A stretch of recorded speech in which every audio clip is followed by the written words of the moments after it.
Jeudi prochain, à 20h40, un documentaire d'1h30 sera diffusé sur Canal+ concernant Omar Haddad. Le réalisateur de ce documentaire, Saad Salman, a enquêté 2 ans sur l'affaire du meurtre de Ghislaine Marchal. Arnaud Muller a rencontré ce cinéaste. Pour lui, dès le départ, la justice n'a pas fait, mais alors pas du tout, son travail. Regardez. La Cour et le jury condamnent Omar Haddad à la peine de 18 ans de réclusion criminelle. 2 février 1994, Omar Haddad est jugé coupable du meurtre de son employé Ghislaine Marchal le 23 juin 1991. Immédiatement, des milliers de voix s'élèvent, la controverse est née. Un film, véritable réquisitoire, revient sur une enquête et un procès kafkaïen. Pour son réalisateur d'origine irakienne, Omar est innocent. L'appareil judiciaire, les enquêteurs, les avocats, tout fait pour qu'il reste Omar le coupable idéal jusqu'aux derniers jours. L'enquête du journaliste démonte une à une les charges qui ont conduit le jeune jardinier marocain en prison. Sur les lieux du crime, aucun indice, aucune empreinte, aucune trace de sang non plus sur les vêtements d'Omar. Plus troublante encore, cette inscription « Omar m'a tué » a été écrite selon la justice par la victime avec son sang. Pourtant, des photos prises lors de l'autopsie des mains de Ghislaine Marchal racontent une toute autre histoire. Ces photos montrent l'extrémité des doigts de la main droite de Madame Marchal et on voit très nettement, sous les ongles et autour des ongles, qu'il n'y a pas de sang. L'autre élément, c'est le rapport du laboratoire Cogen qui analyse l'extrémité des ongles de Madame Marchal pour une recherche d'ADN. Et qu'est-ce que dit le scientifique quand il reçoit les scellés? Il va les décrire et il dit ceci. Il s'agit de 5 fragments de l'extrémité supérieure des ongles. Ces fragments présentent à leur surface d'importantes traces de terre. Point. 10 lettres de sang comme l'unique preuve de la culpabilité d'Omar Haddad. Ajoutez à cela que des experts graphologues ne reconnaissent pas l'écriture de la victime. Autre bizarrerie de l'instruction révélée par ce film, la date de la mort. Les 3 médecins légistes indiquent d'abord que la mort remonte au 24 juin. Mais ensuite, un mois plus tard, nouvelle version, Ghislaine Marchal est en fait décédée le 23. Explication, il s'agirait d'une erreur de frappe. Troublant, car le 24, Omar Haddad avait un alibi béton. Il était chez ses beaux-parents à Toulon. Entrée alors en scène de la vedette du film, le juge d'instruction, accusé de négligence. Dans un des rapports, moi je m'en étais rendu compte, d'ailleurs je l'avais écrit tout de suite en disant mais comment ça se fait que vous êtes trompé d'un jour dans votre rapport? Mais comment ça se fait que vous êtes trompé d'un jour dans votre rapport? Erreur de frappe, mais aussi témoignages modifiés, pression sur des témoins, garde à vue injustifiée, écoute téléphonique. La liste des irrégularités que dénonce Saad Salman est longue. Dans cette affaire, il n'y a rien de rationnel. Et plus qu'on essaie d'amener à la raison, à une certaine logique, on a dans plein d'absurdes. Et même pas de fiction, c'est de l'absurdité totale. Quel est l'avis du principal intéressé sur ce film? Nous sommes allés voir Omar Haddad à Marseille, libéré il y a 3 mois en vertu d'une grâce présidentielle. Après 7 ans et 2 mois de prison, Omar est aujourd'hui détendu. Dans le film, je crois que c'est mieux de laisser les gens juger le film. Je vais regarder le film, elle va juger. Mais qu'est-ce que je sais, ça fait longtemps, ça fait 7 ans et demi, c'est la justice, elle n'a pas fait son travail. Ça, je le sais, ça fait longtemps. C'est grâce à ce travail qu'il a trouvé ici, dans cette boucherie musulmane, qu'Omar a pu être libéré. Son boulot, étiqueter la viande halal. Aujourd'hui, Omar, vous êtes libre, vous travaillez avec des amis, c'est une bonne ambiance. Oui, ça c'est vrai. Ouais. Mais est-ce que, dans votre tête, comment vous vous sentez, vous?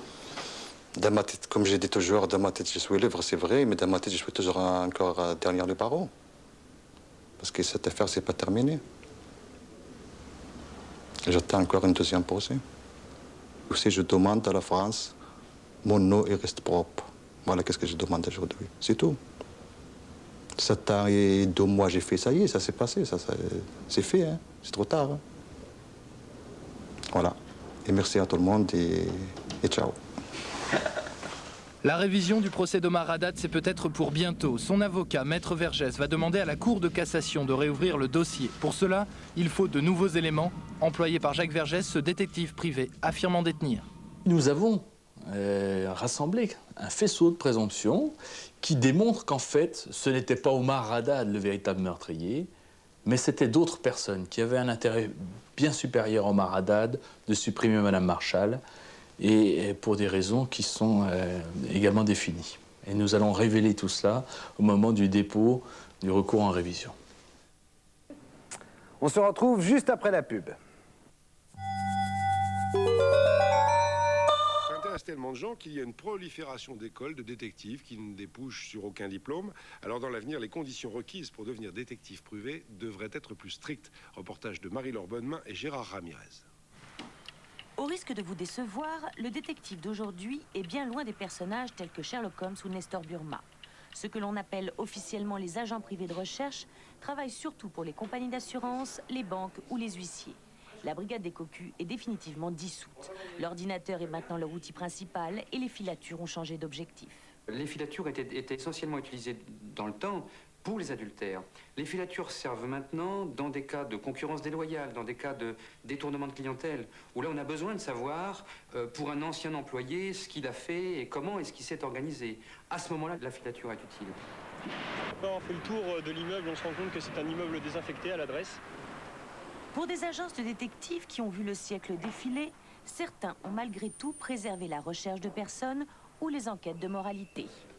Ça va de la gardienne qui veut savoir si son fils drogue, par exemple, ou quelqu'un de très connu qui veut avoir la moralité de la personne qui est avec lui, ou enfin bon, c'est du PDG, de l'employé, de la femme de 40 ans qui veut savoir ce que fait son mari. Aujourd'hui, un cursus universitaire forme ceux qui se destinent à cette profession.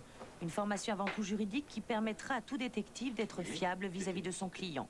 Pour Roger-Marc Moreau, spécialiste de la contre-enquête, la ruse et les méthodes douteuses ne sont désormais plus d'actualité.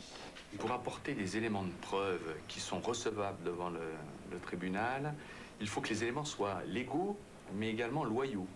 Car sinon, le magistrat qui est souverain en la matière écarte le rapport. Par conséquent, nous ne pourrons pas trop procéder par ruse. Mais alors, qu'en est-il de l'infaillible flair de l'enquêteur? Je crois tout à fait à l'intuition féminine. Et je pense que ça me sert beaucoup. Et bon, c'est vrai, quelqu'un qui n'a pas de flair et qui est détective, c'est embêtant, quoi. Et vous, monsieur? Parce que vous n'avez pas d'intuition féminine. Alors, je n'ai pas d'intuition féminine, mais j'ai quand même un peu d'expérience. Donc, et je crois que ça, c'est irremplaçable. Cette profession a été créée en 1833 par Vidocq et a toujours eu un statut assez flou. Quiconque ayant un casier judiciaire vierge peut se revendiquer enquêteur privé. Mais d'ici la fin de l'année, un projet de loi passera au Conseil des ministres et des conditions draconiennes seront exigées. Le détective de l'an 2000 sera donc une personne diplômée, honorable, répondant de la manière la plus légale possible à la demande de son client. Fini les filouteries à la Nestor Burma. On repart dans la nature maintenant. Catherine Laborde nous le disait dès hier matin, le froid revient et parfois la neige, même à Basse.